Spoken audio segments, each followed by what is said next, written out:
The Sun Devils go down for the first time in 2018 here in San Diego. Welcome into the House Postgame Show. He's editor Brady Vernon. I'm Scotty Gange. As the Sun Devils lose 28-21 to the San Diego State Aztecs here in California. Brady, let's break down the most dramatic, pivotal, crazy, whatever word you want to use, moment of the game, the last 30 seconds. Frank Darby catches a ball right behind us here, is targeted in the head, and it's overturned later to say that he was down, and ASU throws a Hail Mary and is not able to tie the game. What were your thoughts, and really, what were your takeaways from those ridiculously crazy moments? So somehow ASU got the ball back after a fumble where Chase Jasmine should have gone down and sealed the game. Instead, ASU gets the ball back on, I think, on their 23-yard line. Wilkins scrambles, finds Frank Darby to get the midfield. 3 straight incompletions, and then Wilkins finds Darby deep. The ball's a little bit underthrown, goes about the 4-yard line. Darby jumps, makes the catch, and we're like, what? And then flags come from everywhere. Find out it's targeting. They go review it to see if he's ejected. Well, we get the call from the umpire that he was ejected, but that Darby also didn't complete the catch. So got 1st and 10, Wilkins heaves it again, but nothing to come of it. And so there's just a lot of crazy moving parts, and say what you should, but ASU could have been in a better position than what they were. So that play doesn't determine this game.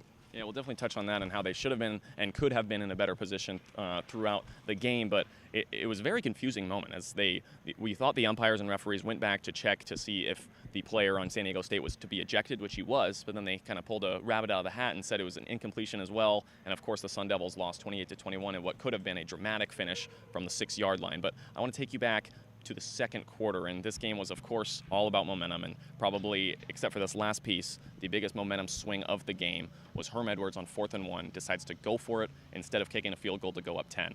What really ensued after that play where ASU was stuffed on the 4th and 1? Well, on the 4th and 1 call, they decided to do kind of a screen swing pass. It's covered immediately. Wilkins gets sacked. SU gets the ball back with a little bit over a minute. So instead of getting the points going up by 10, SDSU drives down the field, ties it at 14 with a very long touchdown drive, and that just wasn't the right decision. When you're a young team like this, you're on the road for the first time this season, take the points, go up in the halftime, up 2 scores. You have all the momentum. You're getting the ball back in the second half. You kind of killed yourself. You shot yourself in the foot. You gave them the decision, and when they got in the second half, it was just all SDSU.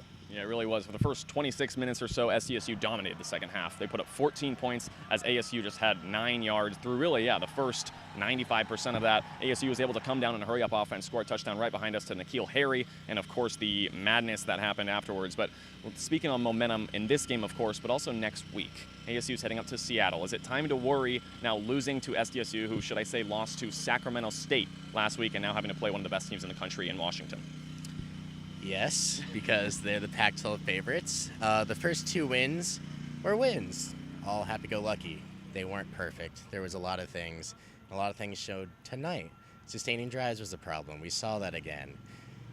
You can't go do that against a top 10 team in their home turf, or ASU's not going to score a whole lot of points.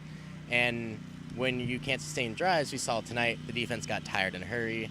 A lot of those runs that were 8-10 yards became 15-17. It wears down. It's a correlation of the two. And on the road in a much tougher place against a much tougher team, you're not going to have a 1-score game. Yeah, you talk about ASU struggling on the run game. The team that didn't struggle in the run game was San Diego State. They exploited every single inch and nick and cranny of that ASU so-called #1 rush defense in the country defense. And it was Jawan Washington. It was really the entire unit, as you talked about. What went wrong for ASU's defense tonight? Like I said, I think in the second half they just got tired. They switched out of Washington and gave Chase Jasmine some carries. In the second half, he was fresh. SDSU was just going to run the ball. We all knew that. Donnell Pumphrey did it. Rashad Penny used to do it. It's going to happen. And we weren't going to see like a stagnant 50 yards or less performance from the ASU defense again. It just wasn't going to happen. But they just couldn't get off the field in certain moments, and I think that relates to the offense not being able to sustain drives.